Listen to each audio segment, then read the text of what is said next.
Assalomu alaykum dunyodoshlar. Bismillahirrohmanirrohim.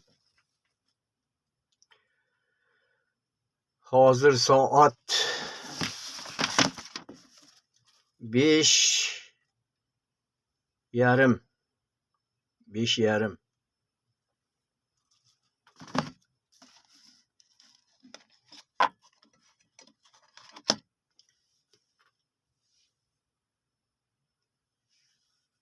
Yigirma 23-oktyabr. Bugun yangi oy ko'rinadigan kun. 2025-yil.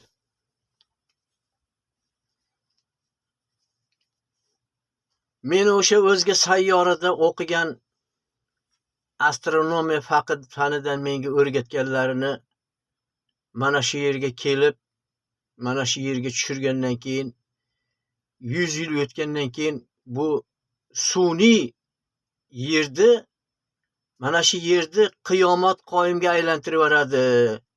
Bu aqlini yeb qo'ygan insonlar. Mana shu yer yuzini, yerni ana o'lik planetalarga qo'shib qo'yadi. U yerda hayot yo'q bo'ladi degan edi. Bunga misol qilib ko'rsatishim mumkin. Mana IIB xodimi ham meni sudga bergan paytda 100 yildan keyin yer yuzidan bu bo'ladi deb shu yerda ham qo'shgan edi. Aqli yetmayapti ularda. Mana men hozir sizlarga isbotlab beraman.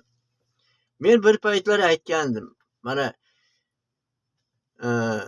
neftni so'rib olavermanglar. Neft yerni qoni bo'ladi. Neft yerni magnit maydoni bo'ladi. Sizlar hozir mana shu kiyimlarni, ustingizda kiyimlarni kiyib yuribsiz, neftdan bo'lgan narsa. Shuning uchun sizni badaningizga yopishib qolaveradi. Ta'sir qilgan olov ko'rinaveradi. Neftdan bo'lgan narsa. Neftni so'rib olish mumkin emas deb.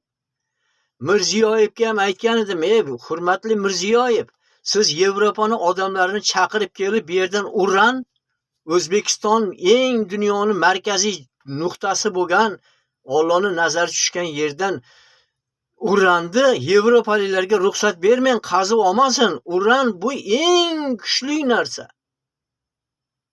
Yerni magnit maydonini kuchlantirib beradigan narsa. Siz olmang buni, kavlatmang. Sizni qo'lingizda birdaniga Tinch okeanini yaqinlashib turgan suvi, agar yaqinlashib turgan joyini teshib qo'ysangiz, Tinch okeanining suvi bu yoqqa shaqirlab, vaqirlab chiqib, butun O'rta Osiyo suvni tagida qolib ketishi mumkin. Yoki bo'lmasa uranni tugatib qo'ysangiz, yerni markaziy yeri bu Yevropa, O'rta Osiyoni, Osiyoni markaziy nuqtasi bo'lgan yerdagi magnit maydonni yo'q qilib qo'yasiz. Ana undan keyin yer yuzida magnit maydon qolmaydi, yo'q bo'lib qoladi. Hamma narsa har tomonga tarqab ketadi, uchib ketadi deb misol keltirgan edim. Yo'q. Baribir 60-70 vagon ko'mir o'tyapti. Qayoqqadir ketyapti. Afg'onistongami, yo shu Surxondaryoga ketyaptimi? O'sha ketyapti. Mumkin emas. Og'irlik yonib ketyapti. Og'irlik. 60 vagon ko'mir necha tonna bo'ladi? Har bittasi agar 20 tonnami, 30 tonnami, 40 tonnami, 100 tonnami? Shuni hisoblab ko'ring. Bu yonib ketdi degan, og'irlik ketdi degani. Neft taki-tak 200 yildan beri. Alyaskada bir yilda 1 milliard tonna neft olar ekan. 100 milliard. Bu 100 ta davlat 100 milliard tonna bo'lyapti. 100 milliard tonna bilasizmi, u qanday og'irlik ketyapti?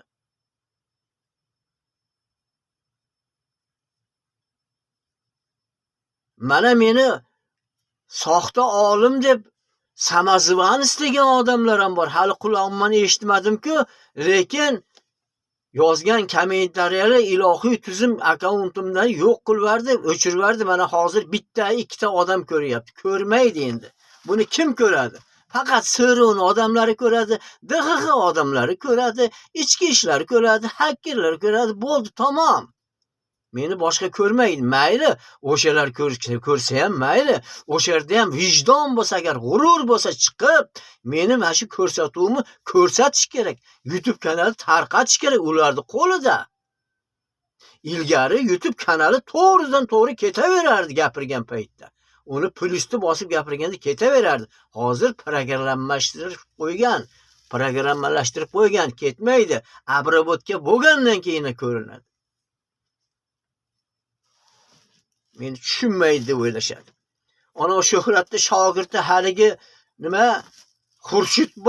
Xurshidbek meni ustimdan kulib Jumanazar, yolg'onchisan, qasamxo'rsan, sen Jumanazarsan dedi. Xudo unga ko'rsatadi vaqt soati kelib. Allohning o'zi uni ko'zini ochib qo'yadi vaqt soati kelib. Bu Shuhrat shondi shogirdi bo'lar ekan. Bunaqangi muomala bilan, bunaqangi hurmat bilan uzoqqa bora olmaysan dedim men. Telefonda yozuvlari turibdi gaplashganimda. Bu hali ona suti og'zidan ketmagan ikki tumshug'ini ikki tomoni sap-sariq chiriq deb turgan bola-ku bu. Meni yoshimning o'rnida. Menga shunday muomala qildi. Sen Jumanazarsan dedi. Sen mashiniksan, sen dedi yolg'onchisan, qasamxo'rsan dedi. Otasiga ming rahmat. Agar xalq bilan hamma bilan shunday muomala qilsa, bu juda ham yuqorilab ketadi bu. Xurshidxon. Xonlardan da bular. Chunki xonlar hech kimni hurmat qilmagan. Chunki unda bitib ketgan qadim zamondagi xonlarda. Imom Mahdiyda-chi? Imom Mahdiyda ol, xohlaganicha olaver tillami degan. Sanab, unday qilib sanab olma, hovuchlab ol dedi Imom Mahdiy. Bularchi bir tiyinga do'mbaloq oshadi. Mana shunday qilib men nima demoqchi edim? Shunday qilib mana oktyabr oyi hali tugagan yo'q. 20si dekabr oyining 22-chislasiga to'g'ri kelyapti. Ko'ryapsizmi, necha oy surilib ketgan? Hali 22-dekabrga necha kun bor 23-dekabrga? Noyabr, dekabr, ko'ryapsizmi? 2 oy bor, ha? 2 oy surilib ketdi. Yer aylanishi. Ana endi ozon chaqirildi. Eshiting ozonda ovozini.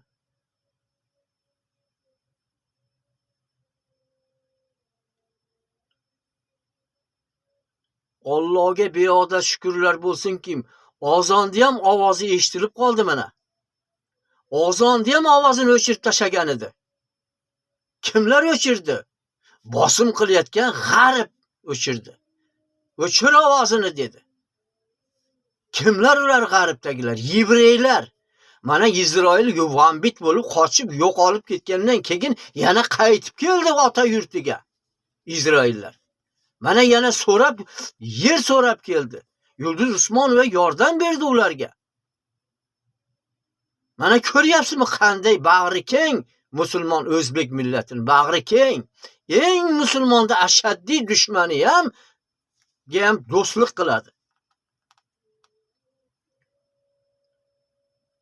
O'zbek millati gapirgani men o'zim o'zbekman chunki meni aytganki O'rta Osiyoni saqlab qolasan degan. Bomijdan tortib prezidentgacha birontasini tukib to'kilishmaslik kerak degan. Menga shunday qilib jo'natgan meni mana shu yeri zaminga. Mana shu yeri zaminga islom dunyosidan. Men ekspertiza bo'lgan kuni 17-iyul kuni sud qaror chiqargan kuni isbotlab berganman. O'sha o'tirgan Andriyon Napolitonlar ham qoyil qolgan. Onlayn orqali ko'rib turgan. Ana endi bemalol chuqur nafas olib bomdod namozini o'qiyman.